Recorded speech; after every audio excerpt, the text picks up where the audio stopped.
analizamos cuáles son las responsabilidades que tendría el Tatetí, podemos encontrar que las responsabilidades del Tatetí son dos. La de controlar el ciclo del juego, saber cuándo empieza, cuándo termina y todo el tiempo que el juego se va a procesar, y cuándo arranca el juego.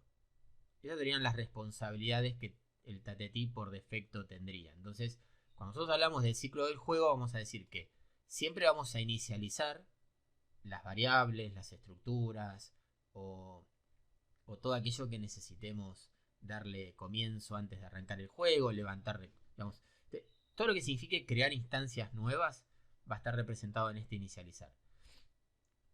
Después va a pasar al siguiente estado, que es la de carga de recursos. Acá vamos a cargar los recursos que necesitemos. Si tenemos que levantar imágenes, si tenemos que llenar estructuras o... Profe, ¿usted está transmitiendo? Porque no se le ve nada. ¿No se ve nada? A ver, esperen. Está transmitiendo. Sí, ya se ve. Entonces, como les decía, la responsabilidad que va a tener el Tatetí, o en este caso la estructura Tatetí, va a ser la de controlar el ciclo del juego y la de arrancar el juego. O sea, cuando yo le digo al juego, empezá a jugar, bueno, el Tatetí va a ser el que tenga la responsabilidad de indicar cuándo el juego comienza. Cuando hablamos de ciclo de juego, hablamos de los distintos momentos que va a tener el juego desde que empieza hasta que termina. En cada uno de esos momentos vamos a hacer distinta cantidad de acciones que van a ser necesarias para el juego. Entonces, dentro de esos momentos o estados, lo primero que vamos a tener es la opción de inicializar. Si tuviésemos que inicializar variables o estructuras, lo vamos a hacer en este momento, digamos, cuando estemos inicializando. Una vez que tengamos todo inicializado, vamos a pasar a la siguiente etapa, que es la de cargar recursos. Acá levantamos todos los recursos que necesitemos para el juego. Si tuviésemos imágenes o sonidos o cosas que en general tardan en levantar, entonces generalmente lo hacemos en esta parte. Mientras estamos levantando todas estos recursos, podemos poner una ventana de animación, una cinemática, algo que genere un movimiento para que el jugador esté esperando que eso termine para arrancar el juego. Entonces, mientras tanto, estamos levantando todos los recursos. Y una vez que levantamos los recursos, vamos a empezar en la segunda etapa, que básicamente representa lo que hace el juego en sí. Entonces tenemos una etapa que es dibujar, que es cuando tomamos todos los recursos que tenemos en el juego y los dibujamos en pantalla. Una vez que lo dibujamos, pasamos al siguiente estado, que es el de actualizar. ¿Qué significa esto de dibujar y actualizar? Acuérdense que cualquier animación que tenemos en una pantalla en realidad no se trata de otra cosa que una cantidad de fotografías que se pasan a una velocidad considerada. Entonces en esa velocidad nosotros lo tomamos como una animación. Si yo hago una imagen en una zona y después la actualizo, o sea, le cambio la coordenada y la muevo un poquito a la derecha y la vuelvo a dibujar, si eso lo empiezo a repetir, lo que tengo en realidad es el movimiento de una imagen que se va desplazando hacia la derecha. Eso significa que el juego constantemente es dibujar los recursos y actualizar los recursos. O sea, dibujar los recursos, mover los recursos en la pantalla. Lo vuelvo a dibujar, lo vuelvo a actualizar. Y este proceso se va a repetir permanentemente. Mientras yo esté jugando, todo el tiempo voy a estar dibujando y actualizando. Dibujando y actualizando. Esto, por ejemplo, si yo lo estuviese manejando en velocidad, cada dibujo sería un frames, o sea, una pantalla. Cuando yo actualizo y vuelvo a dibujar, ese cambio de frames se mide en segundos y según la cantidad de segundos que yo tengo de refresco de ese frames, es la velocidad. Si yo quiero que la imagen vaya muy rápido, lo que voy a hacer es mostrar mayor cantidad de frames por segundo mientras esté jugando.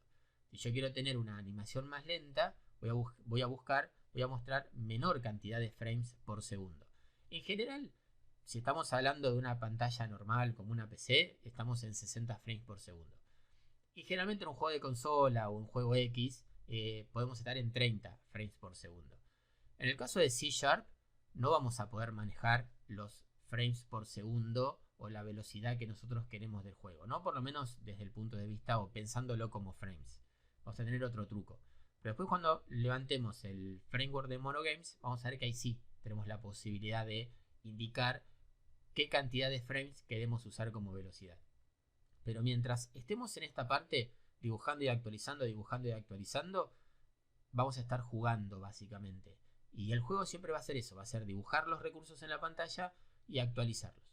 Moverlos, cambiarlos, hacer algo que implique una modificación y después volver a actualizar. Este recurso es constante y va a terminar cuando la razón lo indique, digamos, porque terminó el juego, porque alguien ganó o porque cancelaron el juego.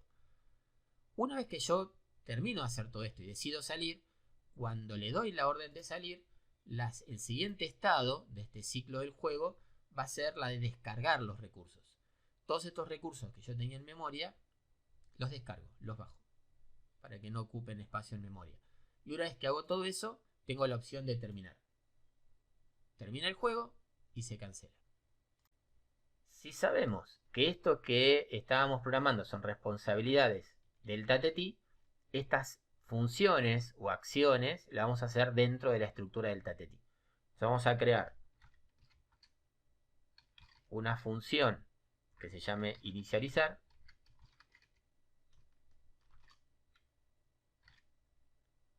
Vamos a crear una función que se llame cargar recursos.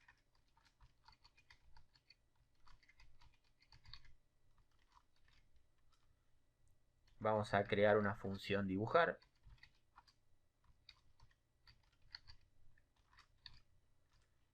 Creamos también una función actualizar, que en este caso vamos a decir que devuelve una variable booleana.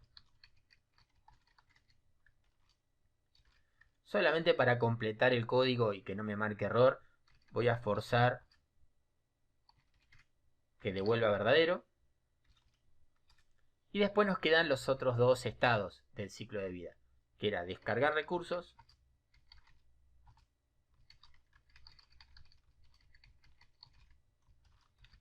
y terminar.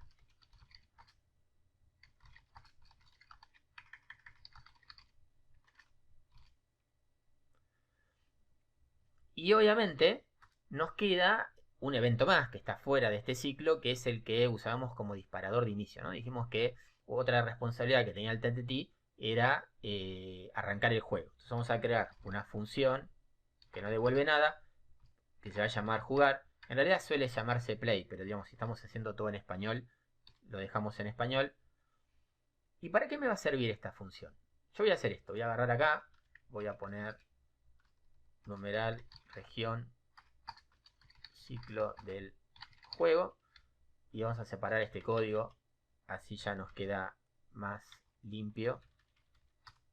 Perfecto, así por ahora hacemos así y lo escondemos ahí. Y esta función de jugar en realidad nos va a servir para esto. Desde la función main, que es el inicio, arranque de nuestro juego en C#, vamos a crear una instancia de la estructura TATT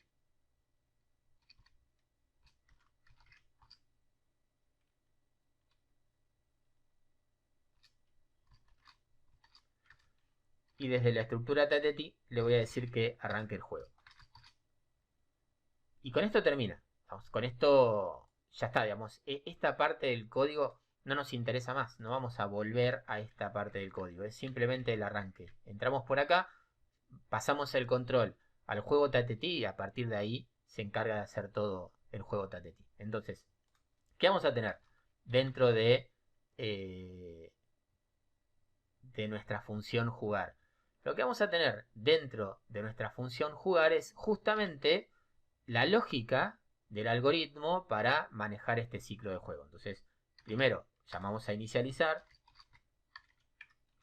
después vamos a llamar a cargar recursos.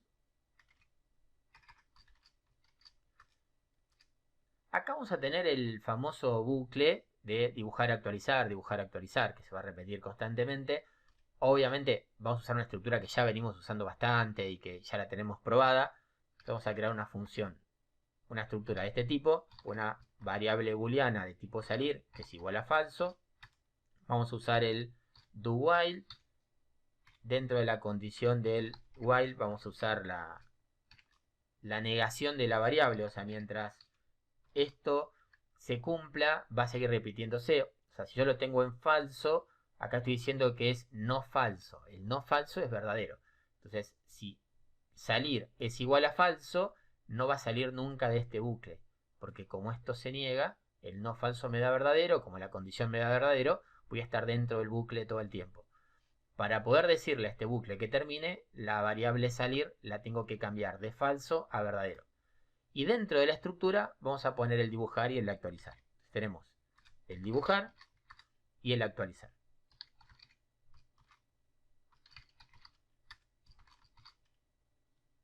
Una vez que terminamos este bucle, si suponemos que el juego terminó por alguna razón, llamamos a los otros dos estados que teníamos dentro del ciclo. Descargar recursos y terminar el juego.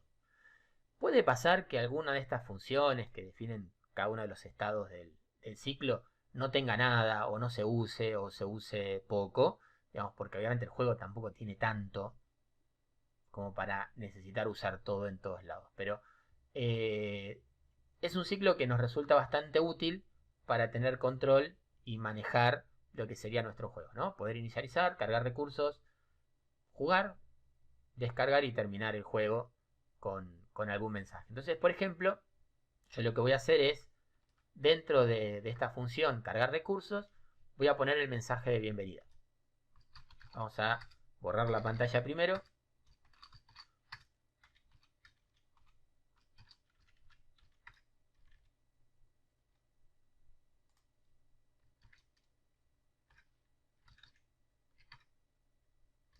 Esperen que acá tengo un error de coordenadas.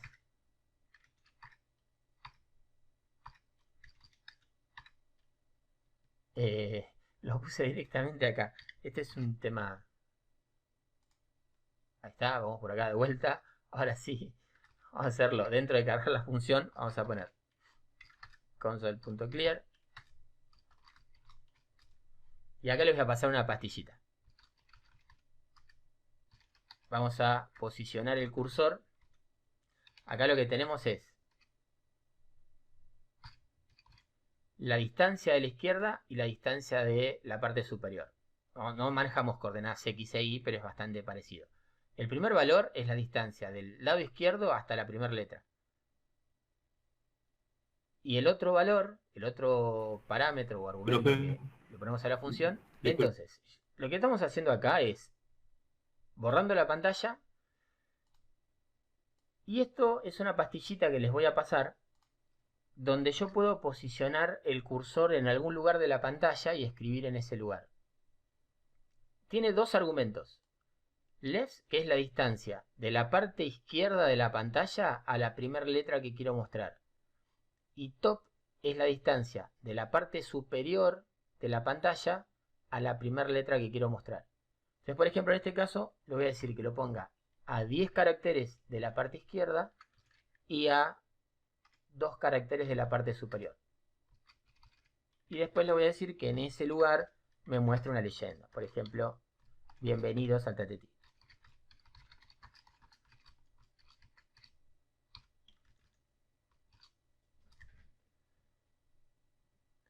El tema que tengo con esto es que yo voy a tener que posicionar el cursor en cada línea que quiero imprimir. Entonces ahora quiero poner un mensaje más o quiero poner el cursor para que ingresen un valor. Tengo que volver a poner la posición del cursor. Entonces vamos a volver a repetir esto. Lo voy a poner en la línea de abajo, coma 3. Y vamos a poner acá un read key como para que toque una tecla para continuar. Y una vez que tocó la tecla, le vamos a decir de vuelta que borre toda la pantalla. Lo mismo voy a hacer en el mensaje de salida. Vamos a ir a terminar, que estaba por acá. Entonces, volvemos a copiar todo esto en la función de terminar, que es solamente el mensaje de salida. Vamos a decirle acá, gracias por jugar al Tatetí. Entonces, vamos a ver cómo funcionaría. Vamos a seguir esto paso a paso. Vamos a arrancar desde el principio. Por esta vez, vamos a arrancar desde el principio. Fíjense cómo va a funcionar.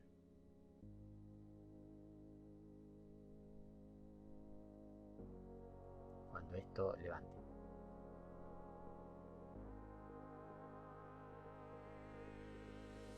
Llegamos al main del programa. Fíjense, pasamos a la siguiente función. Ahí ya le dimos el control del Tatetí. El control del Tatetí está por acá. Vamos a cerrar todo esto para ver la pantalla completa. Fíjense que ya estoy dentro de jugar del Tatetí. Entonces, lo primero que voy a hacer es ejecutar el inicializar. Después voy a ejecutar cargar recursos. Eso me va a mostrar el mensaje en la pantalla. Después voy a entrar dentro del bucle. Vamos a dibujar. Vamos a actualizar. En este caso particular, fíjense que salir es igual a falso, pero el actualizar me devolvía verdadero. Yo lo puse un poco forzado, pero justamente con esa razón. Esto me está devolviendo verdadero. Con lo tal, esto no se cumple. Entonces, como no se cumple, va a salir de ese bucle y va a ejecutar el resto del ciclo hasta terminar. Ahí muestra el mensaje de salida y el programa termina. Una vez que termina, vuelve al principal y termina el programa. Eso es básicamente la lógica de este ciclo.